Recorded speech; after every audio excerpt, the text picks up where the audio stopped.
মুখে যখন একদমই রুচি থাকে না, এমন একটা ঝাল ভর্তা হলে মুখের রুচি তো অটোমেটিকই চলে আসে। তো এই ঝাল ভর্তাটা দিয়ে কিন্তু পেট ভরে ভাত খাওয়া যায়। আমার যখন কিছুই খেতে ইচ্ছে করে না, আমি এমন ঝাল ভর্তা বানিয়ে পেট ভরে ভাত খাই। আমার কাছে তো খুবই ভালো লাগে, এত মজার একটা ভর্তা। এখানে চিংড়ি মাছের শুটকি নিয়েছি কিছুটা, এখন গরম পানি দিয়ে ভিজিয়ে রাখবো। সাথে আমি কিছু শুকনা মরিচও নিয়েছি ঝালের জন্য। এই শুকনা মরিচটাকে একটু গরম পানি দিয়ে ভিজিয়ে রাখবো যাতে করে নরম হয়ে যায়। এরপর একটা মিক্সারে শুকনা মরিচ আর চিংড়ি শুটকিটাকে একটু গুঁড়ো করে নিব, একেবারে মিহি করব না, যাতে করে একটু দানা দানা থাকে। এরপর চুলায় একটা কড়াই বসিয়ে পরিমাণ মতো সরিষার তেল দিয়ে শুটকি আর মরিচের গুঁড়োটা দিয়ে দিলাম। এখন 2-3 মিনিটের মতো ভেজে নিব, যাতে করে চিংড়ি শুটকির যে একটা গন্ধ আছে সেটা চলে যায়।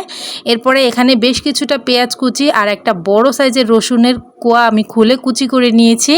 পরিমাণ মতো লবণ আর সামান্য পরিমাণের হলুদের গুঁড়া দিয়ে বেশ কিছুক্ষণ ভাজা ভাজা করে নিব, যাতে করে পেঁয়াজ রসুন একেবারে নরম হয়ে যায়।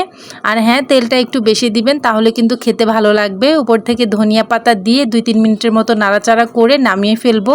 তো রেডি ঝাল ঝাল ভর্তা। এই ভর্তাটা হলে ভাতের সাথে আর কিছুই লাগে না, এত মজার একটা ভর্তা।